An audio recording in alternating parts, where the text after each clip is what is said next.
दोस्तों चुपती जलती गर्मी और घमौरियों का मौसम आ गया है। ऐसे में जरूरत है फ्रिज के ठंडे पानी और बर्फ की। लेकिन गर्मियों में आग उगलते सूरज से सर्दी की उम्मीद करना बेवकूफी भरा हो सकता है। इसीलिए ठंडक, हरी भरी वादियों और बर्फ की उम्मीद कीजिए एशिया के इन 5 सबसे ठंडे स्थानों से, जहां गर्मियों में दूर दूर से सैलानी ठंडक का एहसास और सूरज दादा की तपन से राहत लेने के लिए पहुंचते हैं। तो कौन से हैं गर्मियों में घूमने के लिए एशिया के शीर्ष 5 जगह? अगर आप भी जानना चाहते हैं तो अपना सीट बेल्ट बांध लीजिए अच्छे से और निकलते हैं इन जगहों की एक शानदार सफर पर। लद्दाख एशिया में घूमने के लिए सबसे बेहतरीन जगह है लद्दाख। बर्फ से लदी ऊंची ऊंची चोटियां, कठिन लेकिन एडवेंचर रास्ते और कमाल का रहन सहन के साथ ये शहर धरती पर जन्नत है, जो सियाचिन ग्लेशियर से लेकर दक्षिण में महान हिमालय तक फैला है। समंदर से 3500 मीटर के लगभग ऊंचाई पर बसे लद्दाख की खूबसूरती का कोई मुकाबला नहीं। यहाँ हर ट्रैवलर के लिए कुछ न कुछ है, फिर चाहे बात आकर्षक मठों की हो या शॉपिंग मार्केट्स की। लद्दाख में फुली पैसा वसूल टूरिस्ट स्पॉट है, जैसे पैंगोंग झील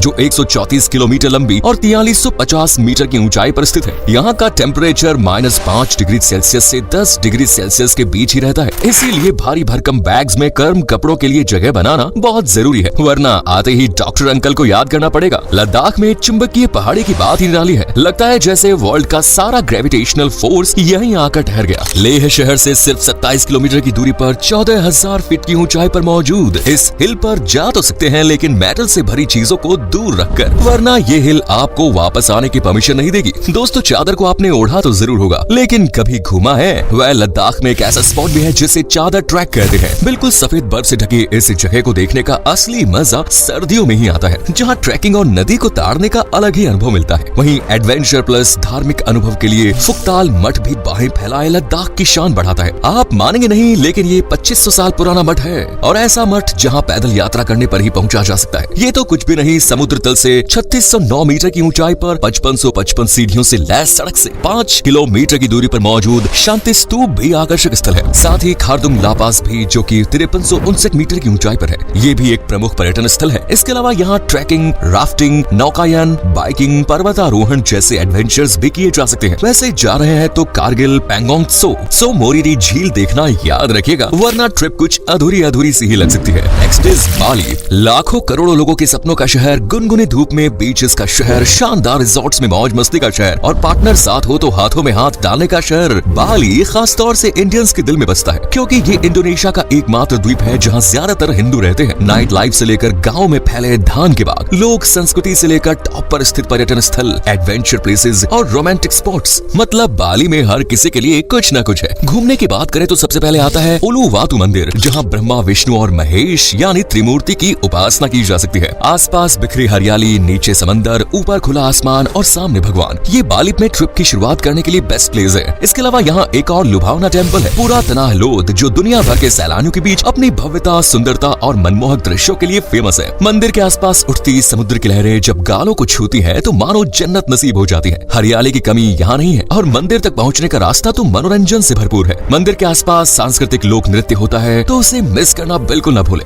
दोस्तों ये बात सच है कि पूरा तनाह लौट जाए बिना आपकी बाली ट्रिप अधूरी है, लेकिन सेमीनायक बीच पर ना जाना भी अफसोस का कारण बन सकता है। ये बीच बाली का स्पा और बुटीक शॉपिंग कैपिटल के नाम से मशहूर है, जहाँ एक से बढ़कर एक स्पा और बुटीक से संबंधित चीजें मिलती हैं। यहाँ आप न सिर्फ ठंडी रेत और समुद्री लहरों को फील कर सकते हैं, बल्कि बीच पर मौजूद रेस्टोरेंट्स में बाली के मशहूर पकवान भी खा सकते हैं। बाली में मौजूद लोविना बीच तो दोस्तों सबसे निराला है, जहाँ की रेत पूरी तरह से काली है। डॉल्फिन की मस्ती, बौद्ध मंदिर, सूर्य उगने और ढलने का नजारा इस बीच की शोभा बढ़ाता है। वैसे आपने कंगू देखा है क्या? अगर नहीं तो यहाँ भी जाएं, और वो लोग तो जरूर ही जाएं जिन्हें शांति की तलाश है। इनके अलावा उबद आर्ट मार्केट, नूसा लैम्पोगन और सेमीनायक की नाइट लाइफ का मजा लेना मत भूलिए। आपको बता दें कि बाली जाने के लिए आपको वीजा की जरूरत भी नहीं पड़ेगी, क्योंकि इंडोनेशिया इंडियंस के लिए एक वीजा फ्री कंट्री है और ये काफी सस्ता भी है। Next is Nuwara Eliya. दोस्तों नंबर 3 पर हम बात करने जा रहे हैं नुवारा एलिया की। आप में से ज्यादातर लोगों ने इस जगह का नाम शायद पहली बार सुना होगा। वेल आपको बता दें कि ये शानदार और मनमोहक जगह भगवान श्रीलंका में मौजूद है, जो फेमस है छोटे छोटे गाँव, खिलते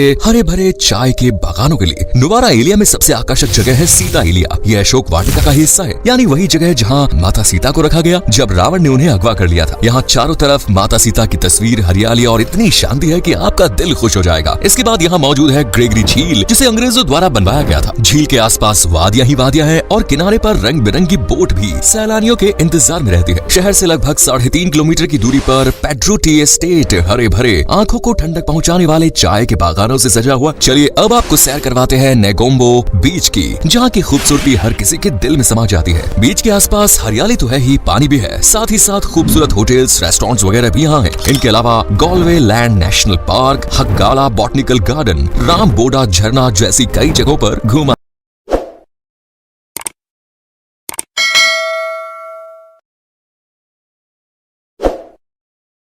जा सकता है। Next is Paro. नहीं दोस्तों, ये आपके देवदास की पारो नहीं, बल्कि ये है भूटान का अजब गजब और शानदार शहर पारो, जिसे भूटान के टॉप टूरिस्ट प्लेसेस की लिस्ट में शुमार किया गया है। और सिर्फ भूटान ही क्यों, ये शहर अपने शानदार गलियारों, रोड्स, कभी सर्दी कभी गर्मी वाले मौसम, कमाल के लोग, उनका पहनावा, बाजार, बागान और मंदिरों के लिए भी पूरे एशिया में फेमस है। ये भूटान का मेन इंटरनेशनल एयरपोर्ट भी है। इन सब के अलावा पारो फेमस है टाइगर्स नेस्ट मठ के लिए, जहाँ दुनिया भर से लोग घूमने के लिए आते हैं। पहाड़ों पर बसा ये मठ किसी अजूबे से कम नहीं। इसकी वास्तुकला जितनी मनमोहक है, उतना ही ये डरावना है। यहाँ पहुँचने का नजारा ऐसा लगता है मानो हम पहाड़ के ऊपर हैं, लेकिन बीचों बीच हवा में लटके हुए हैं। टाइगर्स नेस्ट मठ के आसपास पहाड़ ही पहाड़ और पेड़ पौधे ही मौजूद हैं। यहाँ तक पहुँचने के लिए करीब 3 किलोमीटर की चढ़ाई करनी पड़ती है। जब आप पारो पहुँचेंगे तो देखेंगे कि शहर में एक भी रेड लाइट या ट्रैफिक लाइट नहीं है, क्योंकि यहाँ पुलिस 24 घंटे एक्टिव रहती है और हर वक्त लोगों को ट्रैफिक नियम पालन करने के डायरेक्शन देती है। वहीं शहर के लोग भी ट्रैफिक नियमों का पूरी तरह से पालन करते हैं। खैर, पारो में दूसरी सबसे शानदार जगह है चेले ला पास, जहां आप एडवेंचर एक्टिविटीज कर सकते हैं और फिर रिनपुंग जोंग पहुंच सकते हैं, जिसे शहर का सबसे जरूरी स्पॉट भी माना जाता है। इसके बाद ड्रुग्याल जोंग,